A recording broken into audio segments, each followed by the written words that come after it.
नमस्कार दोस्तों, maths channel पर आप सभी का स्वागत है।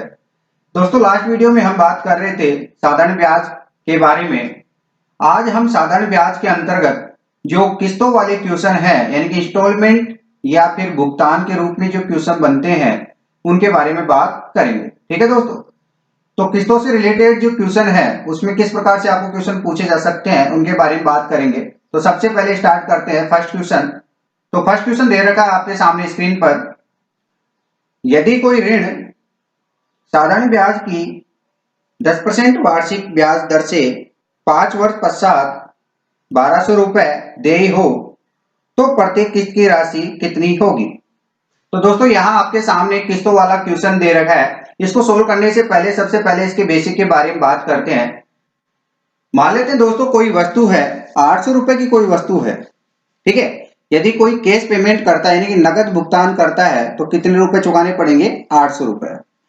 यदि इसको 5 वर्ष बाद में चुकाया जाए, यानी कि अगर 5 वर्ष बाद में इसको चुकाया जाए तो यहाँ पर इसको ब्याज देना पड़ेगा। और जो ब्याज की दर है, रेट, वो कितनी परसेंट दे रखी है? 10%। तो यदि 10% अगर आप देखोगे तो 800 रुपए का एक वर्ष का ब्याज कितना हो जाएगा? 10% 800 का 80 रुपए हो जाएगा। तो एक वर्ष का जो ब्याज है वो 80 रुपए मिलेगा। तो 5 वर्ष का ब्याज कितना मिल जाएगा दोस्तों? 400 रुपए। इसका मतलब क्या है? यदि कोई वस्तु 800 रुपए की है और यदि उसको 5 वर्ष बाद में चुकाया जाता है ब्याज सहित, तो कितने रुपए एक्स्ट्रा देने पड़ेंगे? 400 रुपए। ये क्या है दोस्तों? ब्याज है। तो टोटल कितने रुपए चुकाने पड़ेंगे? 5 वर्ष बाद में कितने हो गए? 1200 रुपए। ठीक है दोस्तों। लेकिन जो ग्राहक है उसने क्या सोचा कि 5 वर्ष बाद में इसको एक साथ न चुका करके क्या करे, प्रत्येक वर्ष कुछ ना कुछ फिक्स राशि इसको दे दी जाए, जिसको क्या बोलते हैं? किस्त बोलते हैं, इंस्टॉलमेंट बोलते हैं। ठीक है। तो दोस्तों, किस्त क्यों बनाते हैं? ताकि प्रत्येक वर्ष वो राशि चुकाई भी जा सकती है और उस पर जो लगने वाला ब्याज है वो कम होता जाएगा। क्योंकि किस्तों के रूप में जो राशि जमा हो गई है उसका ब्याज लगेगा नहीं, जो शेष राशि है, शेष किस्त बची है, उसका ब्याज लगता रहेगा। तो यहाँ अगर आप देख सकते हो कि जो राशि कैश में 800 रुपए में थी, वह 5 वर्ष बाद में एक साथ ब्याज लगने के बाद कितने की हो गई? 1200 रुपए की। और यदि इसको किस्तों में चुकाएंगे तो वो 1200 रुपए से कम मिलेगी। ठीक है। 800 से ज्यादा होगी और 1200 रुपए से कम होगी। तो दोस्तों, वह राशि क्या होगी? तो वह राशि यानी कि वह जो किस्त है वो अपने को नहीं पता। तो थोड़ी देर के लिए मान लेते हैं कि जो किस्त है वो कितने रुपए की है दोस्तों? 100 रुपए की है। ठीक है। तो यहां पर आप देख सकते हो, जब एक वर्ष बाद में 100 रुपए की जो किस्त चुकाएगा, तो यहां पर 100 रुपए की जब किस्त चुकाएगा तो बाकी कितनी किस्त बचेंगी दोस्तों? 4 किस्तें बचेंगी। जो 4 किस्तें बचेंगी उनका ब्याज लगेगा, क्योंकि एक किस्त तो इसने चुका दी है, बाकी की जो 4 किस्तें हैं उनका ब्याज लगेगा। तो 4 किस्तों का ब्याज कितना हो जाएगा दोस्तों? 4 गुना 100 रुपए पर कितने रुपए लग रहा है ब्याज? 10 रुपए। तो 4 गुना कितना हो जाएगा? 10, यानी कि कितने रुपए हो जाएगा दोस्तों? ये 40 रुपए। ठीक है। ये क्या है दोस्तों? ब्याज है। और ये क्या है दोस्तों? किस्त है। जब ये दूसरी किस्त चुकाता है, यानी कि 2 वर्ष बाद में दूसरी किस्त चुकाएगा, कितने रुपए की? 100 रुपए की। तो इस पर ब्याज कितने का लगेगा? तो दूसरे वर्ष में 2 किस्त जमा हो गई है, बाकी कितनी बची? 3। तो 3 का जो ब्याज है वो कितना हो जाएगा? 3 गुना 10, कितने रुपए हो जाएगा दोस्तों? 30 रुपए हो जाएगा। इसी प्रकार से 3 वर्ष बाद में जब 100 रुपए की किस्त चुकाएगा तो ब्याज कितना होगा? 2 गुना 10, यानी कि 20 रुपए। और जब 4 वर्ष बाद में 100 रुपए की किस्त चुकाएगा तो इसका ब्याज कितना बनेगा? 1 गुना 10, यानी कि 10 रुपए। और 5 वर्ष बाद में, यानी कि लास्ट किस्त है वो चुका देगा, तो इस पर कोई ब्याज नहीं लगेगा, यानी कि 0 रुपए। ठीक है। तो इसने कुल टोटल कितने रुपए चुकाए, यहाँ पर आप देख सकते हो। किस्तों के कितने रुपए हुए? 100 100 100। अगर इनको जोड़े तो कितने हो गए दोस्तों? 5 वर्ष के 500 रुपए। और यहाँ पर अगर ब्याज जोड़े तो ये 40 प्लस 30 प्लस 20 प्लस 10, टोटल कितना हो गया दोस्तों? 40 30 70 प्लस 20 90 प्लस 10 कितना हो गया? 100 रुपए हो गया। मतलब जो किस्तों की राशि है टोटल कितनी हो गई? 500 रुपए। और उस पर ब्याज कितना हो गया? 100 रुपए। तो इसको टोटल कितना चुकाना पड़ेगा दोस्तों? अगर इनको ऐड करें तो कितने रुपए? 600 रुपए। ठीक है। यानी कि 5 वर्ष बाद में एक साथ ब्याज के दौरान चुकाई गई राशि जो मिलेगी वो अपने अकॉर्डिंग कितनी है? 600 रुपए। क्योंकि अपन ने किस्त क्या मानी है? 100 रुपए। ठीक है। तो अपने अकॉर्डिंग जो राशि है जो 5 वर्ष बाद में चुकाई जानी चाहिए कितनी है? 600 रुपए। और क्वेश्चन के अकॉर्डिंग कितनी है दोस्तों? 1200 रुपए। इसका मतलब क्या है कि अपने अकॉर्डिंग जो वैल्यू 600 है वो रियल में किस वैल्यू के बराबर है दोस्तों? 1200 के बराबर है। इसका मतलब अपनी वैल्यू से कितना गुना है? दुगुना है। 600 का कितना गुना है? 2 गुना है। ठीक है। तो इसका मतलब बता सकते हो कि जो राशि है कितने रुपए की है? 100 रुपए की है। तो इसका क्या कर दो आप? 2 गुना कर दो। कितनी राशि मिल जाएगी दोस्तों? 200 रुपए। ठीक है। तो प्रत्येक किस्त की राशि आपने देखा, यहाँ पर आपका आंसर आ चुका है। लेकिन दोस्तों एग्जाम में इतना टाइम नहीं लगाना है ऐसे क्वेश्चन पर, तो उनको किस प्रकार से करेंगे वो भी देखते हैं। तो सबसे पहले तो आपने इसका बेसिक देखा होगा कि जो वस्तु केस में 800 रुपए की थी, 5 वर्ष बाद में यदि उसका एक साथ भुगतान करें तो कितने की मिलती है, 1200 रुपए की। और यदि किस्तों के रूप में भुगतान करें, यानी कि पहले वर्ष 100 रुपए, दूसरे वर्ष 100 रुपए, तीसरे वर्ष 100 रुपए, चौथे वर्ष 100 रुपए और पांचवें वर्ष 100 रुपए, टोटल कितना हो गया, 500 रुपए। लेकिन ये राशि इसकी दुगनी है, तो टोटल कितना चुकाना पड़ेगा इसको, 1000 रुपए। ठीक है। तो किस्तों में जो राशि चुकाई गई है कितने रुपए है दोस्तों, 1000 रुपए। तो इसका मतलब क्या है, किस्तों में 1200 रुपए से कम चुकाई जा रही है। ठीक है। और केस में बिल्कुल 800 रुपए यानी कि सबसे कम चुकाई जा रही है। तो इन तीनों राशियों का जो रिलेशन है आपस में, उनको समझना होगा। आपको जो एग्जाम में क्वेश्चन पूछा जाएगा किस प्रकार से, आपको ये वैल्यू दे दी जाएगी। ठीक है। गिवन वैल्यू होगी ये आपको, कि यदि 5 वर्ष बाद में या 3 वर्ष बाद में जो राशि चुकाई जाने वाली है, भुगतान की जाने वाली राशि है, वो आपको दे दिया जाएगा। और आपको पूछेगा प्रत्येक किस्त की राशि, यानी कि जो किस्तों वाला पेमेंट है, जैसे 1000 रुपए है, 5 साल का है, तो 1 वर्ष का कितना हो जाएगा, 200 रुपए। वही आपको फाइंड करना है और वही आपको आंसर बताना है। ठीक है। इसमें जो कैश पेमेंट का है, इसका कोई भी क्वेश्चन नहीं आता है। आपको कभी नहीं पूछा जाएगा उसका मूलधन क्या होगा, यानी कैश पेमेंट कितना करना होगा। ठीक है। आपके क्वेश्चन केवल इन दोनों से बनेंगे। या तो हो सकता है आपको किस्तों की राशि दे दी जाए और पूछ लिया जाए कि 5 वर्ष बाद में उसको कितना भुगतान करना होगा। ठीक है। या फिर आपको 5 वर्ष बाद की देय राशि है, यानी भुगतान राशि है, ये दे दी जाए और आपको पूछा जाए किस्तों का भुगतान कितना करना होगा। ठीक है दोस्तों। तो इस क्वेश्चन को शॉर्ट में किस प्रकार से कर सकते हैं उसको देखते हैं। तो दोस्तों आपको पूछा गया है कि किस्त की राशि क्या होगी। ठीक है। प्रत्येक किस्त की राशि क्या होगी। तो मान लेते हैं दोस्तों कितनी होगी, 100 रुपए होगी। ठीक है।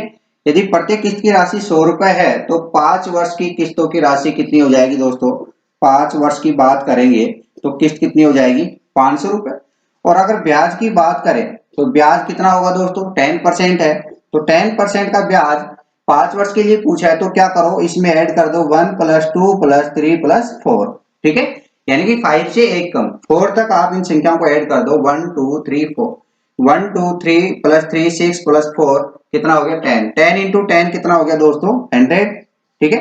तो 500 रुपए की तो किस्तों की राशि हो गई और 100 रुपए क्या हो गया दोस्तों, ब्याज हो गया। टोटल अमाउंट कितना हो गया अपने अकॉर्डिंग, 600 रुपए। ठीक है। क्वेश्चन के अकॉर्डिंग कितना दे रखा है आपको, 1200 रुपए। ठीक है। यानी कि अपन जो वैल्यू माने हैं उससे कितना है, जस्ट डबल है, दुगना है। तो अपन ने प्रत्येक किस्त की राशि कितनी मानी है, 100। तो 100 का क्या कर दो दोस्तों, दुगना कर दो, आपका आंसर कितना हो जाएगा, 200 रुपए हो जाएगा। ठीक है। तो इस प्रकार से आप एग्जाम में डायरेक्ट क्वेश्चन कर सकते हो। ठीक है दोस्तों।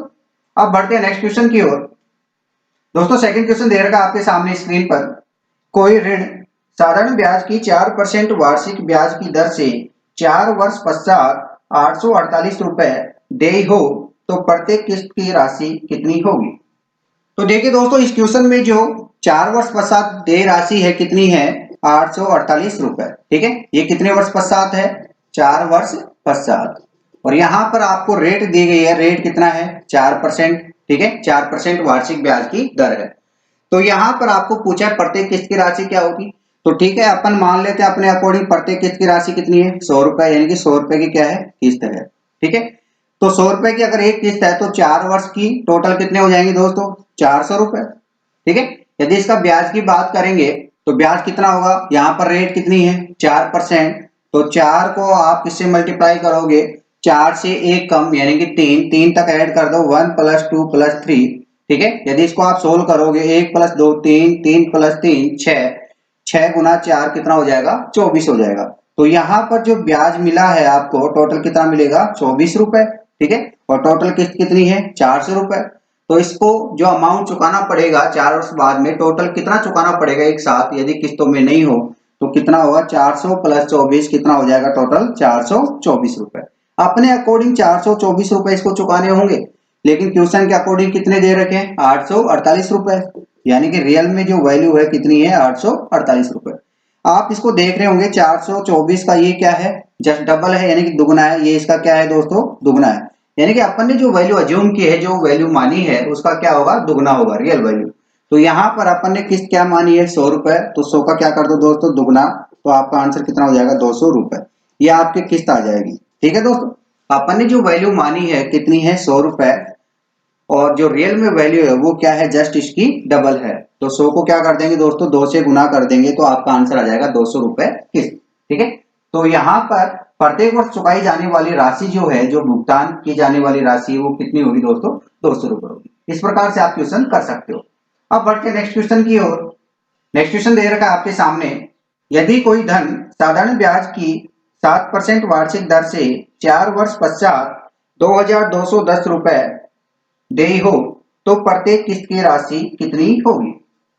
तो दोस्तों यहाँ पर क्वेश्चन में आपको दे रखा है कि 4 वर्ष पश्चात जो राशि चुकाई जाएगी कितनी है दोस्तों, 2210 रुपए। ठीक है, 4 वर्ष पश्चात। यहाँ पर जो रेट दे रखी है कितनी है, 7% वार्षिक ब्याज की दर। यदि मान लेते हैं किस्त कितनी है दोस्तों, 100 रुपए किस्त है, अपने अकॉर्डिंग वैल्यू मानते हैं 100 रुपए की किस्त है, तो 4 वर्ष की टोटल किस्त कितनी हो जाएगी दोस्तों, 400 रुपए। और यदि इसका 4 वर्ष का ब्याज जोड़ेंगे तो कितना हो जाएगा दोस्तों, यहाँ पर ब्याज की दर कितनी है, 7% है। ठीक है, तो 7 को किससे मल्टीप्लाई करेंगे, 4 वर्ष है तो इससे एक कम यानी कि 3 तक संख्याओं का योगफल 1 + 2 + 3। ठीक है, तो यहाँ पर 1 + 2 + 3 कितना हो गया दोस्तों, 6 हो गया। 6 × 7 कितना हो गया, 42 हो गया। तो टोटल अमाउंट कितना हो गया यहाँ पर, 442 रुपए। ठीक है दोस्तों, और ये जो अमाउंट है ये अपने अकॉर्डिंग वैल्यू है, जबकि रियल में कितनी वैल्यू है दोस्तों, 2210 यानी कि 2210 रुपए। तो रियल में जो वैल्यू है कितनी है, 2210 रुपए। यहाँ पर आप देख रहे होगे इसका जस्ट कितना मल्टीप्लाई है, ये 5 टाइम्स है यानी कि 5 गुना है इसका। ठीक है, 424 का 5 गुना कितना होता है, 2210 होता है। तो जो भी वैल्यू अपन ने अज्यूम किया उसका कितना गुना कर दो, 5 गुना कर दो। तो यहाँ पर जो किस्त है 100 रुपए की जो किस्त मानी है उसका आंसर कितना हो जाएगा दोस्तों, 5 से मल्टीप्लाई करोगे तो आंसर आपका आ जाएगा 500 रुपए। ठीक है दोस्तों, तो इस प्रकार से आप क्वेश्चन सोल्व कर सकते हो। अब देखते हैं यदि क्वेश्चन को इसका रिवर्स कर दिया जाए तो किस प्रकार से इसको सोल्व करेंगे। तो नेक्स्ट क्वेश्चन दे रखा है आपकी स्क्रीन पर, यदि प्रत्येक किस्त की राशि 700 रुपए हो तो 5 वर्ष पश्चात 10% वार्षिक ब्याज की दर से देय ऋण ज्ञात करो। दोस्तों अब की बार यहाँ पर क्वेश्चन को रिवर्स कर दिया गया है, यानी कि आपको किस्त दे दी गई है और देय ऋण जो है 4 वर्ष पश्चात वो आपको पूछ लिया गया। ठीक है, तो इस क्वेश्चन को किस प्रकार से सोल्व करेंगे, तो सबसे पहले देखते हैं यहाँ पर आपको जो किस्त दे रखी है रियल में वो कितनी है दोस्तों, 700 रुपए। और जो रेट है वो कितनी दे रखी है आपको, 10%। और यहाँ पर जो टाइम है कितने वर्ष का दे रखा है दोस्तों, 5 वर्ष का। ठीक है, तो सबसे पहला काम क्या करना है, अपने अकॉर्डिंग किस्त को अज्यूम कर लेना है, नहीं मान लेना है। कितने की है दोस्तों, 100 रुपए की मान लेते हैं। ठीक है, तो यहाँ पर टोटल किस्त की अमाउंट कितना हो जाएगा, 5 वर्ष का कितना हो जाएगा। यदि 1 वर्ष की यानी किस्त की राशि 100 रुपए है तो 5 वर्ष की कितनी हो जाएगी, 500 रुपए। और यदि इसमें ब्याज ऐड करेंगे तो ब्याज का कितना परसेंट है, 10% है। कितने वर्षों के लिए, 5 वर्षों के लिए। तो किससे मल्टीप्लाई करेंगे इसको, 1 + 2 + 3 + 4 से मल्टीप्लाई कर देंगे। ठीक है, यदि आप इसको ऐड करोगे 1 + 2 3 + 3 6 + 4 10, और 10 को 10 से मल्टीप्लाई कर देंगे तो आपके 100 आ जाएगा। यदि 500 में 100 ऐड करोगे तो कितनी वैल्यू आ जाएगी आपके, 600 रुपए। तो अपने अकॉर्डिंग जो वैल्यू आई है कितनी है, 600 रुपए। और जबकि आपको क्वेश्चन में रियल वैल्यू पूछा है कि 5 वर्ष पश्चात कितनी वैल्यू आपको चुकानी पड़ेगी। ठीक है, तो दोस्तों यहाँ पर आप देख सकते हो जो रियल में जो किस्त है कितने की है, 700 रुपए की।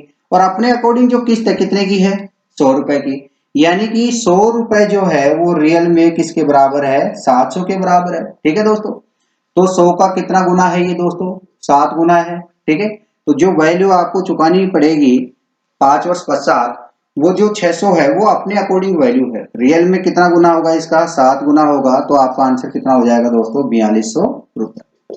ठीक है, तो ये आपका आंसर आ चुका है। ठीक है दोस्तों, तो इस प्रकार से आप साधारण ब्याज के जो किस्तों वाले क्वेश्चन है वो आराम से कर सकते हो। तो आज के लिए इतना ही, मिलते हैं नेक्स्ट वीडियो में। धन्यवाद।